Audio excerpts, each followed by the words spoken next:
Hey guys, we got another episode of RuPaul's Drag Race recap. Now we're up to episode 4, and I don't know about you guys, but like, this was a really shady episode. Is it just me, or does this seem way shadier than it normally gets at this point? I feel like there are so many tensions between specific queens. I feel like it's worse than I usually see it. And I love that I made a video about how like, they're all inclusive and it's a happy family. Well, right now the family is not too happy. They are quarreling. So yeah, this is a strug fest, but let's get into it. Between all the crazy amounts of cattiness in this episode and Trinity's weird rules while she was team captain, there's really only one clip that fully encapsulates this episode. You're wearing sweatpants. It's Monday.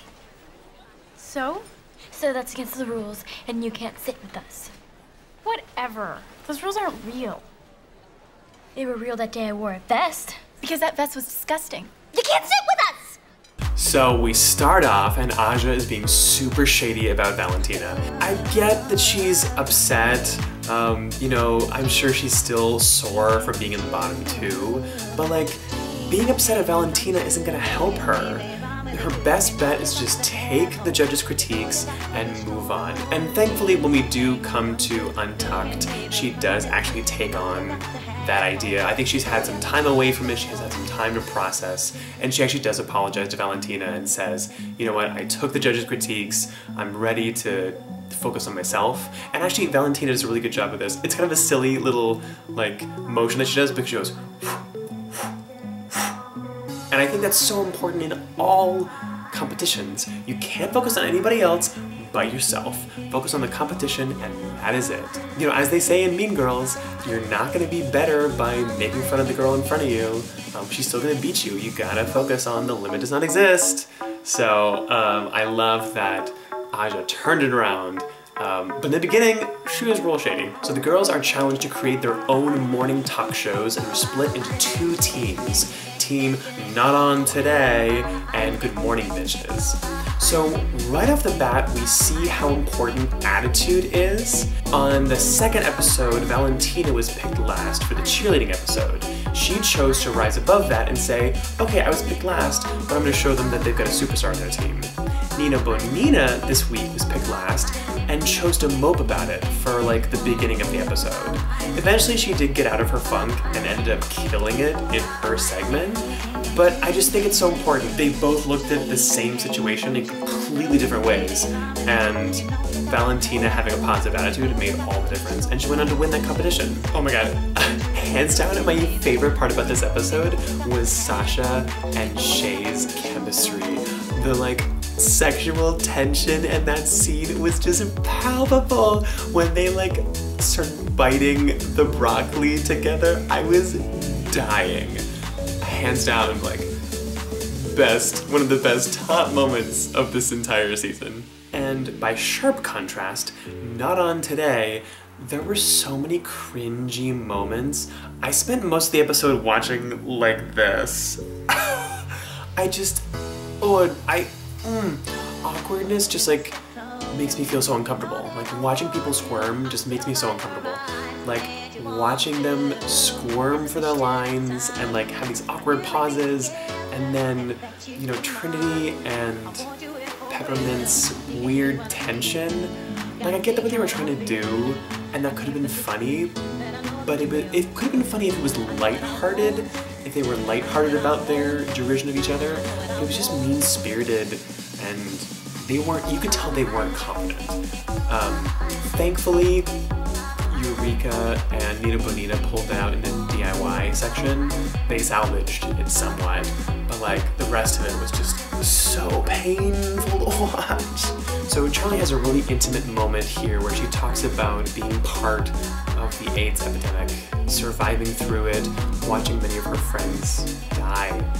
And it's something that we in this generation will never really know. You know, I have friends that are HIV positive, but nowadays it is not a death sentence that it was back then. And they're gonna live completely normal lives. Whereas back in the 80s and 90s, it was a death sentence. There were so many incredible artists and gay people who were lost because of that disease. they paved the way for us.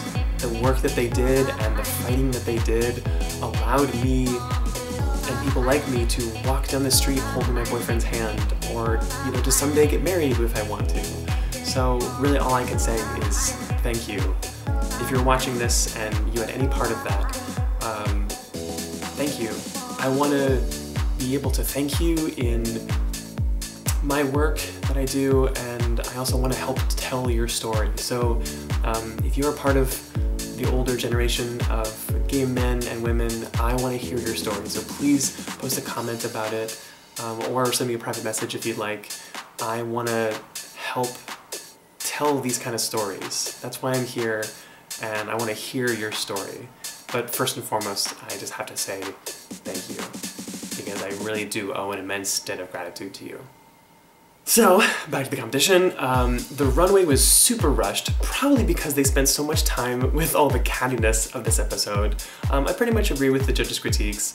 I think everyone on Good Morning Bitches looked awesome, and you know, some of the other ones looked a little rushed. I loved the moment when they were talking about who deserved to go home, and Trinity just says, "I call shade." I'm gonna use that in my everyday life. Just, I call shade. And then this lip sync this week just shows how varied this entire competition is, because one week you can win and the next week be in the bottom two, which is so crazy. I mean, it goes without saying, Charlie, she had already lost. She had already packed her bags before that lip sync even started. She did not move once, and then Trinity was fucking killing it all over that runway. So clearly Charlie Hyde went home. But I will say, I love Charlie Hyde's. I love her YouTube channel, so if you guys liked Charlie, if you wanted to see more of her, please check out her YouTube channel. She's got some really great parody videos, and it's really worth the watch. So there we go, that's this week, guys. It was crazy, some crazy shit went down. I'm really curious to see how some of these tensions play out. The Trinity Eureka animosity is only just beginning. We're gonna see how that plays out in the next couple weeks. So thanks for watching, guys, and as always, mind your light.